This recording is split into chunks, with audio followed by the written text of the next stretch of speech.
I think that next level is not just the stormwater professionals, but how do we create engaging workshops that the general public may actually be willing to listen to, or that municipalities could take and go to your website and utilize for public education purposes, right? And maybe that's already happening. Yeah, it's starting to happen. The SeaWorld series actually really opened it up because there were a lot of people, maybe family members of stormwater professionals that heard about it, or, honey, you got to see this, or they're petting Shamu on a stormwater workshop. So they've been drawn in, and we've been having some other programming. Like this year, we're going to feature Yosemite National Park through some pre-recorded programming that we have done talking about restoration projects, which affects all of us.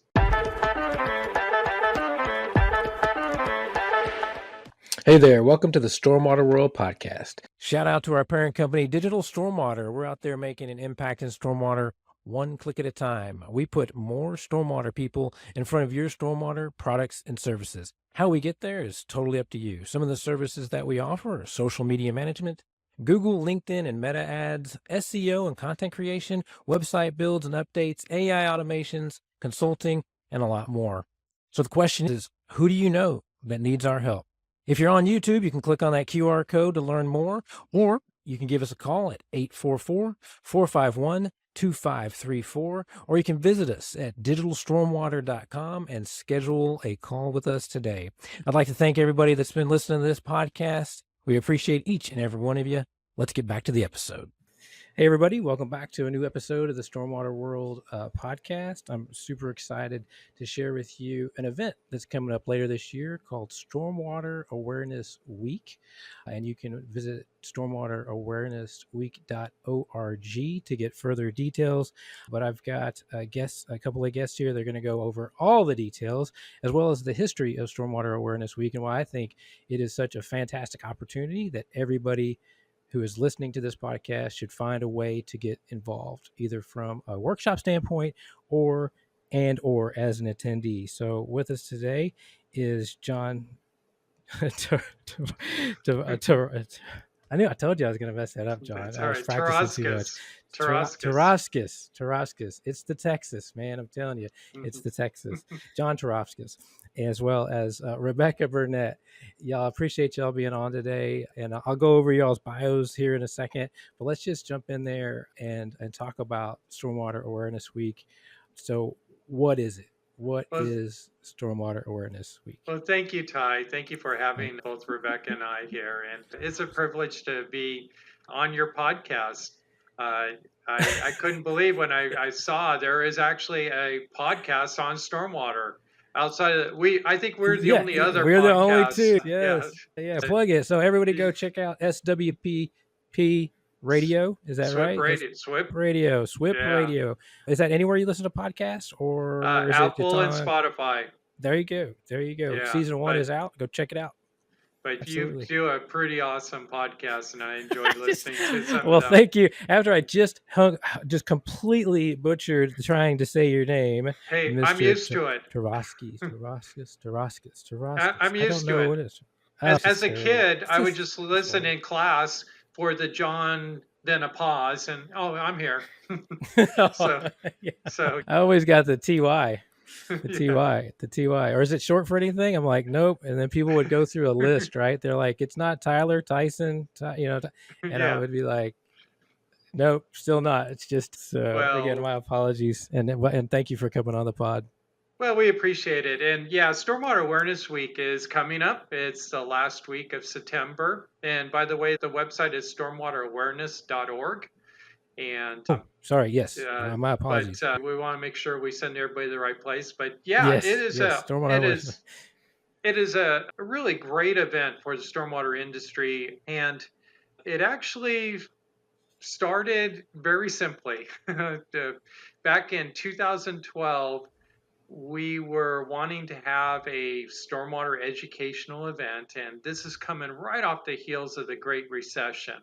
So nobody has dollars to spend on training. Nobody's got it, especially municipalities. No money to spend on it. And we were looking at other things like YouTube and like, wow, YouTube, I got all this free education, some good, some not so good, but it's all free. And so that was our inspiration. We said, wouldn't it be great if we had an event that was absolutely free? No money changing hands anywhere. And so that was the start of it. Our first year was very simple. It was all in person events, and it was mostly in central California, around the Stockton, Bay Area, Sacramento areas, basically, is where we were. And So yeah, I'm going to cut you off real quick go because ahead. I definitely want to go in the history and the evolution of the event. Right. So Uh-huh. number one, sorry about the URL mistake. We will put the URL in the show notes for all those folks that can check out the show notes. The URL will be there to go to the right website. But for those that just they listen and then I think they drop off, I want to make sure I really want everybody to be a part of this thing. So Okay. you already said the word free, and I want to reiterate and pound that into all the listeners' ears. So if I want to host a workshop, I have great stormwater knowledge, or somebody, not me, but somebody has great stormwater knowledge. They want to host a workshop. How much does it cost them? It's free. It's completely free Rebecca, for why don't you answer everyone that? involved. It's So free, whether you host a workshop or right? whether you attend, there's no cost. No cost, so zero cost to host a workshop. So just like all the conferences we've been to, folks, you're a vendor, so that cost now just became zero. All right. Educational, 95% of your content, 5% can be promotional. So just keep that in mind and do the right thing. And it's free. So next thing, I'm an attendee. How much does it cost me to be part of Stormwater Awareness Week? Also, Nothing. Free, folks, free. And then I saw there's can you get to the 2023 information on there, or how does that work? Yeah, and the 2022 and the 2021. And I think we have recorded workshops all the way back to 2017 at least, Rebecca, maybe beyond that. 2016, I think. Now, I guarantee you there's regulations that have changed. Some of that information may be outdated, but in stormwater, there's a whole lot of blocking and tackling. There's a whole lot of fundamentals. And so we, as an organization, Stormwater World Podcast, as well as our parent company, Digital Stormwater, have put the stormwaterawareness.org, the correct website, on our websites as a free resource. And I encourage everybody to take advantage of what's happening. And so when is Stormwater Awareness Week this year, Rebecca? Stormwater Awareness Week is September 23rd through the 27th. So it's the last full week of September. So mark your calendars. And then if I'm an attendee, when does registration open for me? So registration opens to the public on September 2nd. So you have a couple weeks before the event starts that you can head over to the website and register to attend any of you'll receive a ticket and it's completely free. So don't worry when you go to register, there's no charge, but that just shows you all the details and it's completely online. And so it'll give you the links to join the meetings and all the details. You can use that as proof of training. And so all you need to do is go to our website and you can register for each workshop that piques your interest. Right. So if you go there now, it's not going to let you register because I've been there. I looked at it. I clicked on some buttons. But what you can do is you can check out all the old content, the previous recordings, and you can check out what is what is coming for 2024. So you already have an idea because there's already a ton of folks that have registered to host workshops. Now, as a vendor or as a somebody that would want to provide a workshop, I shouldn't really call it a vendor because again, no money transacts with this organization. What do I need to do in order to put on a workshop? So to put on a workshop, first off, you just need an idea of something you want to educate people on. It needs to be in the stormwater arena, but as we all know, that's a pretty broad arena.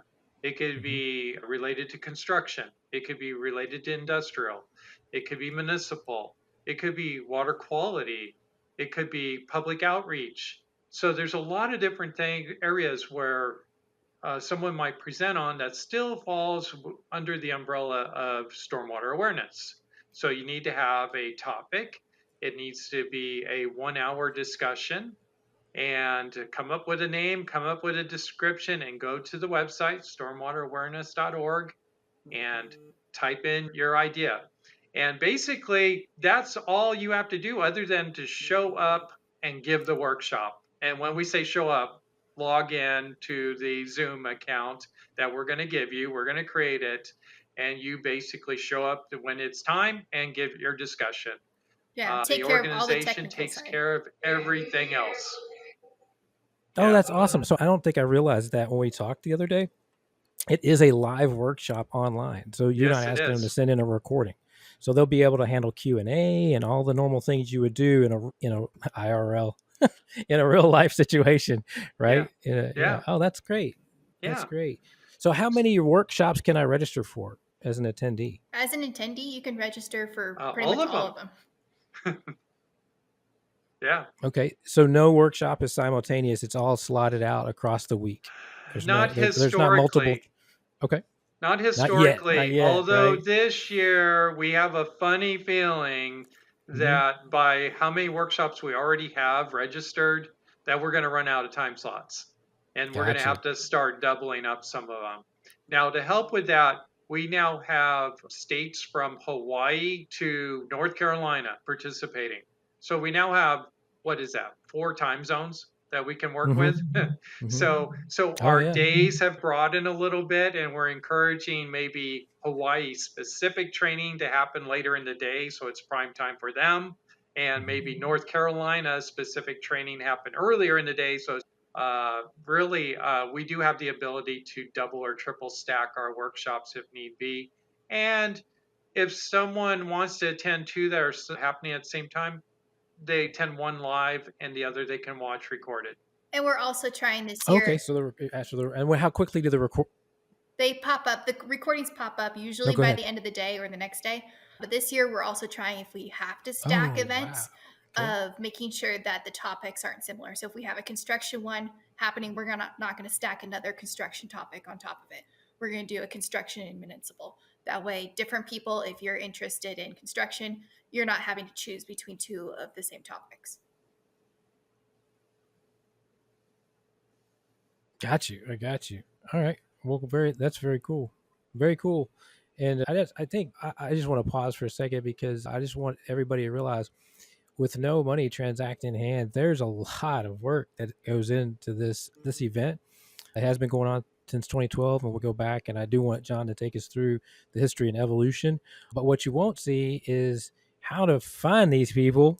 If you wanted to figure out who's the man hiding behind who's the man or woman or the dynamic duo hiding behind the curtain of Stormwater Awareness Week. And so I'm going to take a step back. I normally give out everybody's bio and their company and all this information on the front end of the podcast, but now I want to go back and give some credit where I believe credit is due. So I'm going to read off some bios. So John is a senior compliance specialist with WGR Southwest Incorporated. So there's the company behind the complimentary machine that is Stormwater Awareness Week. He is also a certified professional erosion sediment control and a qualified SWIP developer and practitioner. John is a trainer of record for the California Stormwater Quality Association QSP/QSD training program and is the senior editor of the Monthly Dirt, which is a statewide publication for those subject to the construction general permit. John has prepared stormwater pollution plans and erosion and sediment control plans for many different types of construction projects, restoration efforts, wildfire burn scar areas, and for Central Valley growers. He has a Bachelor's of Science degree from Azusa Pacific University in chemistry. He loves to spend time working around their home in the country with his wife, Carrie Sue, and spending time with his family in the Sierras and at national parks. So that's John's background or bio. And then for Rebecca is an education and outreach specialist with WGR Southwest Incorporated and is the acting editor for the Monthly Dirt and the Rain Event newsletters, which we will also, do you have a sign up for that newsletter, sign up link for that newsletter? Yes. This newsletter is crazy. We all got to meet a week or so ago prior to the podcast, and you need to sign up just to see the newsletter. We all have to get newsletters. We unsubscribe. You want to see this one, at least one of them. It's like a book. And hopefully that doesn't turn you off, but it's a book with pictures, if that helps. Like, it helped me. So I definitely would, we'll put that link in the show notes. I encourage you to sign up for that newsletter. Rebecca has been the event coordinator for the Stormwater Awareness Week since 2017 and is passionate about providing an avenue for stormwater education to those who need it. So I wanted to give you guys some credit, or your company some credit, even though, especially since Stormwater Awareness Week is free. So thank you guys again for doing this. Well, thank you, Ty. Hey, and we should clarify, Oh, although okay. Stormwater Awareness Week is free, it doesn't mean it doesn't cost money. Oh, yeah, exactly. It costs the presenters their time Absolutely. and their time to develop it, their time to give it. We realize there's a real cost to that. It costs WGR as the host and organizer of the event. It costs us money to do it as well too. So it's not that it's cheap and free, and no, it costs a lot of people a lot of money to do this, but we don't charge for it. We don't charge presenters. We don't charge participants. And that's because we believe this event to belong to the entire stormwater community. And really, it's all of us collectively giving to it of our own resources so that others can benefit from it. Yeah, and I just put that. I actually did a post on LinkedIn that said the same thing just yesterday. I think that in every industry, and it's definitely in this industry, sometimes you give time, sometimes you give knowledge, and then sometimes you give both. And that's what you guys are doing, and everybody that's involved. So those that can attend can have an awesome resource as well as an archive of resources. And which is a great segue. That is a perfect segue. So now we got all the highlights out there. So all the folks all my quick hit and run folks can turn off the podcast if they want to. Bye, everybody. Yeah, bye. We'll see you September 23rd, right? Is that what the date is? September, 23rd. But for those of you, for our hardcore listeners, right, they're like, how did this happen? So let's go back to where you started, John. All right. 2012, we're doing live workshops in just one part of California. And what happened next? Well, Southern California heard about it. And boy, did they give us grief after it. They're like, hey, what about us? We just chop liver. And so we're like, well, we had to start somewhere. And so the very next year, we got them involved. And when we say involved, back in those days, they were in-person events. So when someone was donating their time, they weren't only donating their time, but they were also donating a place to meet. And so they might be in their office, it might be on a job site, it might be in a public venue somewhere, but they provided the place, and the location, and specified the day and time during Stormwater Awareness Week, and then gave their talk, their presentation. And so we had people from all over the state doing that. Now, it became a deal where you sometimes, to go to the workshop you really wanted to, you might have to drive a little bit. And so as the years progressed, so that was 2012, around the time about 2016, or maybe the year before, 2015, we started to realize, okay, we got all of these workshops that are being given, but the event seems disjointed. In other words, there's no like common focus to the event. And so that's when we came up with the idea of having a theme event, something that ties it all together. Not that all the workshops had to follow the theme, but we watch the Rose Parade every year, right? And they have a theme for the event. Now, not all the floats and bands follow the theme, but a lot of them do. And so that was the idea, is we have a theme. And so we started doing, so everybody could enjoy the keynotes, we started making those online. At first, they were just live broadcasted events that we were doing online. Then we toyed with filming them and doing them live at the same time. And then we started to go on locations, some pretty cool locations, like 2016, SeaWorld San Diego invited us to come. And we actually recorded our keynotes there at SeaWorld San Diego, which was amazing. For a stormwater geek like me, that was like the pinnacle, right? You can go watch those. They're still up on our website. So it was awesome being there. They are. And so that was just a really neat experience. And it got us into doing pre recorded and online stuff. And so come 2019, about 25% of our content was now online. Well, guess what?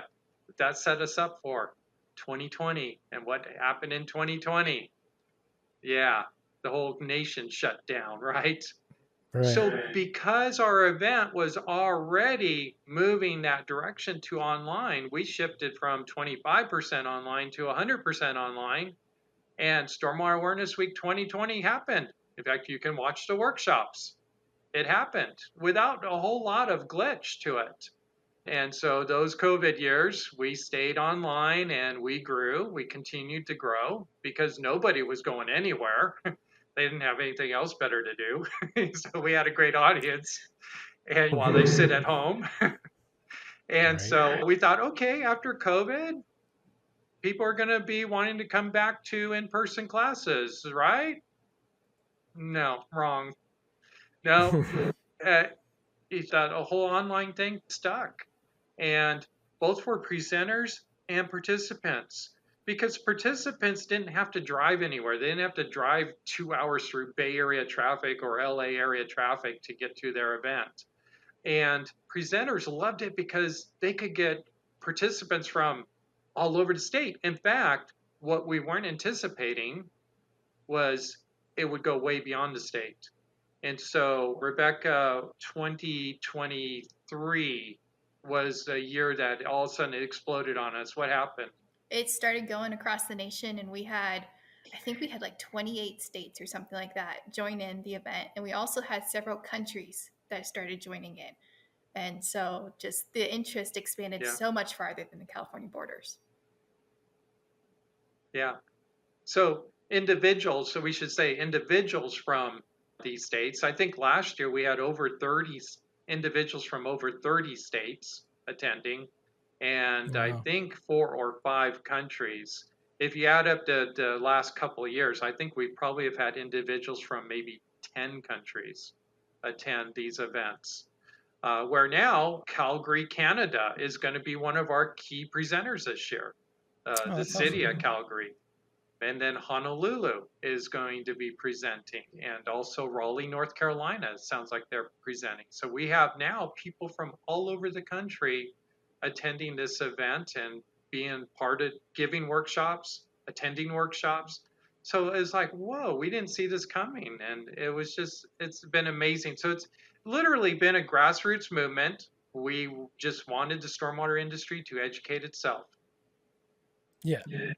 And I hope you're able to, as it continues to grow, I hope you're able to continue to do it the way you're doing it and make it free for those that are attending and contributing, even though there's nothing, obviously, like you said, there's nothing out there that's really truly for free. I know my wife and I are all in with you guys. So if you guys need anything that we could do to help, just let us know, because I think it's great. Um, and then the next, I think that next level is not just the stormwater professionals, but how do we create engaging workshops that the general public may actually be willing to listen to, or that municipalities could take and go to your website and utilize for public education purposes, right? And maybe that's already happening. Yeah, it's starting to happen. The SeaWorld series actually really opened it up because there were a lot of people, maybe family members of stormwater professionals that heard about it, or honey, you got to see this, or they're petting Shamu on a stormwater workshop. So they've been drawn in, and we've been having some other programming. Like this year, we're going to feature Yosemite National Park through some pre-recorded programming that we have done talking about restoration projects, which affects all of us. Everyone has an interest in the environment being restored and what it takes to restore it, and the whole question of when do humans step into restoration, or when do we just let nature do its thing. So we're trying to answer those questions in the light of also water quality and stormwater.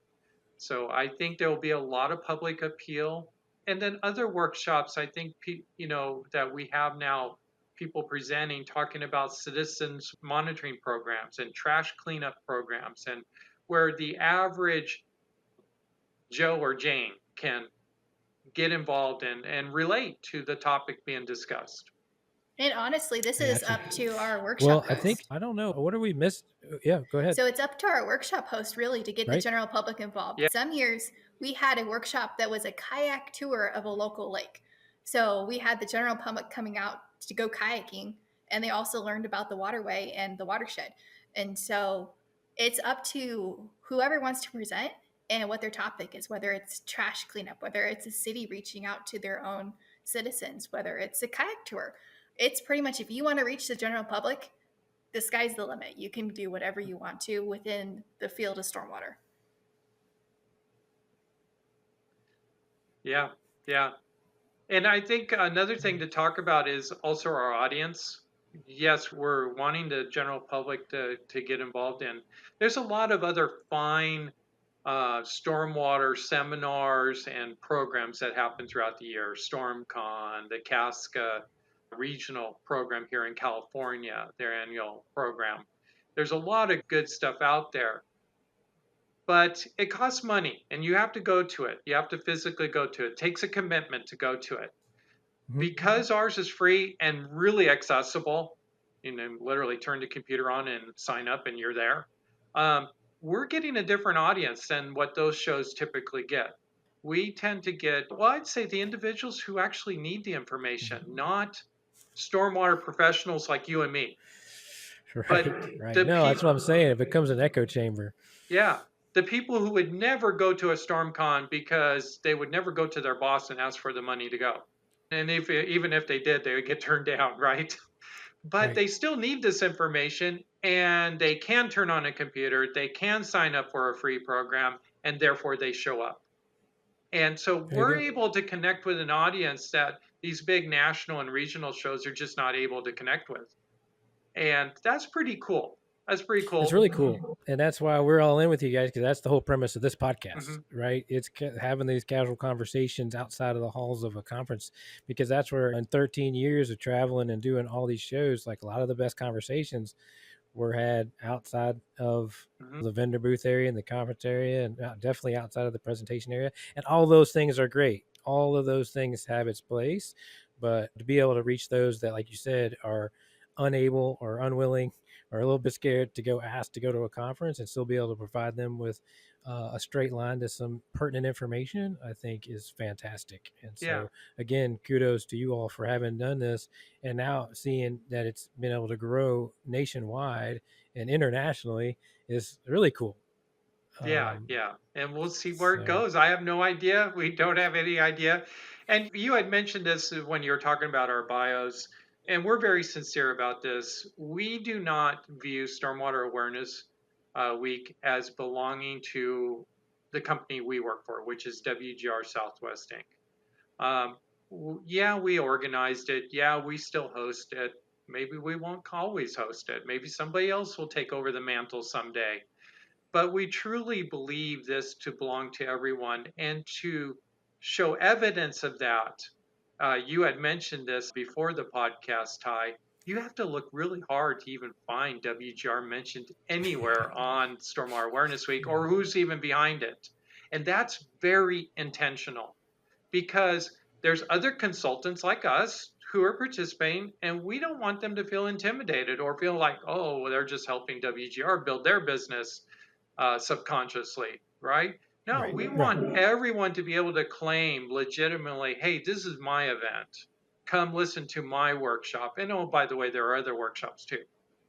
So that, we're very sincere about that. And we've worked hard to make sure that people feel this is a neutral place where they can give education. So we have two rules. One we already talked about, everything's free. The second rule is it's got to be education.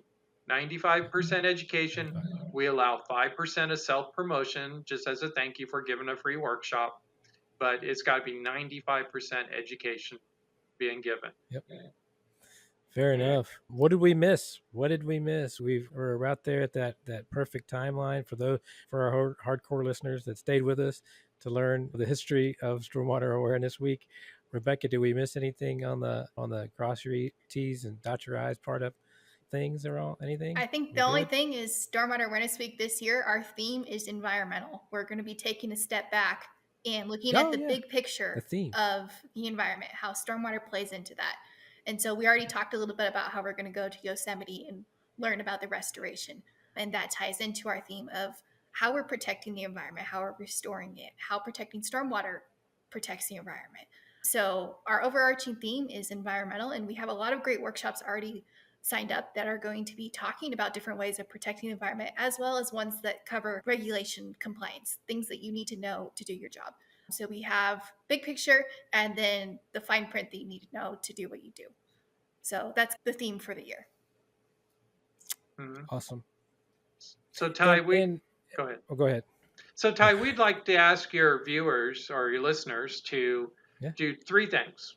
One, Yeah. consider giving a workshop. We know you have a lot of stormwater professionals, a lot of people who are very, very expertised in their area of knowledge. We'd love for them to give a workshop, a 1 hour workshop. That's all we ask. Second, that people just tell somebody about Stormwater Awareness Week. Really, the way people find out is just word of mouth. So just tell somebody about it. And then third, consider coming to a workshop, attending a workshop or two, or all of them, but attend some workshops that appeal to you. And so those are the three things we ask of people. That's perfect. That is the perfect wrap up right there. Pretty simple. Even I could follow those three simple steps. I just want to thank you all again for what you're doing, for taking the time today to come on the pod so we can get the word out. And I look forward to being part of the event this year. And I hope we can help in any way that we can. We would love to. So thank you all so much. All right. And you know what? Before we go, I want you to do Yep. a workshop, Ty, on On how to spell what? stormwater. How to spell stormwater. I know how to spell it. You guys are hardcore, man. You guys are hardcore. So those of you who don't know, they are hardcore. Stormwater is 2 words. After all, how do you come up with the word SWIP?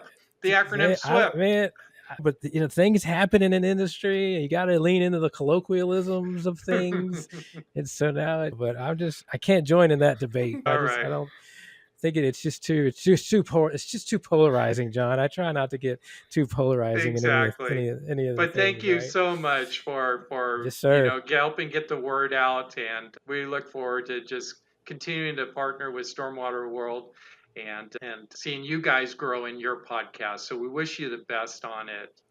Absolutely. Thank you very much. And then we need to run this back and have you come back on and talk about the details and the ins and outs of SWIP Radio.